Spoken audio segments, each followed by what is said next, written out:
শরতের ম্লান আলোয় প্যারিসের রাস্তা যেন হঠাৎ রূপ নিয়েছে এক অপরিচিত যুদ্ধক্ষেত্রে। কোথাও ভাঙা ব্যারিকেড, কোথাও চোখে পড়ল ধোঁয়ার কুণ্ডলী, আবার কোথাও লাঠি ঢাল উঁচিয়ে ছুটে চলা পুলিশের বুটের শব্দ। সবকিছু মিলিয়ে প্যারিসের আকাশ বাতাস ভারী হয়ে উঠল ক্ষোভ আর প্রতিরোধের আগুনে। এই জনসমুদ্র কেবল বেতনের হিসাব বা বাজেটের কাটছাট নিয়ে নয়, বরং এটি বহু বছর ধরে তিল তিল করে জমা অনিয়মের ফল। ফ্রান্সে চলমান ধর্মঘট ও বিক্ষোভে মাত্র ৫ ঘন্টায় অন্তত ১০০ জনকে গ্রেফতার করেছে পুলিশ। ফরাসি টেলিভিশন চ্যানেল BFM জানায়, এর মধ্যে শুধু প্যারিসেই গ্রেফতার করা হয়েছে ১৫ জনকে।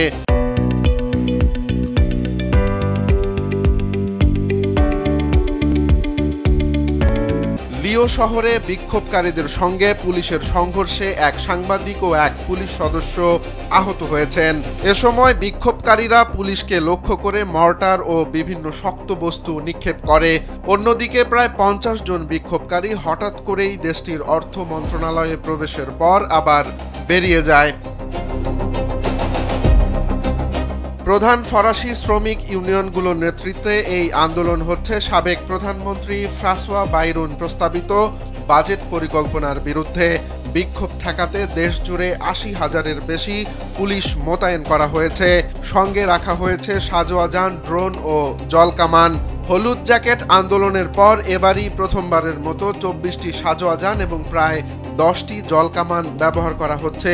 দেশ জুড়ে প্রায় ৪০টি মিছিলের পরিকল্পনা করা হয়েছে। ধারণা করা হচ্ছে সব মিলিয়ে অংশ নেবেন প্রায় ৮ লাখ মানুষ।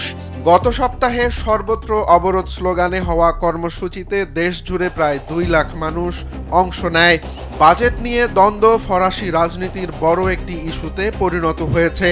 গত বছর ২০২৫ সালের বাজেট পাশ না হওয়ায় ডিসেম্বরেই মিশেল বার্নিয়ের সরকার অনাস্থা ভোটে হেরে যায়।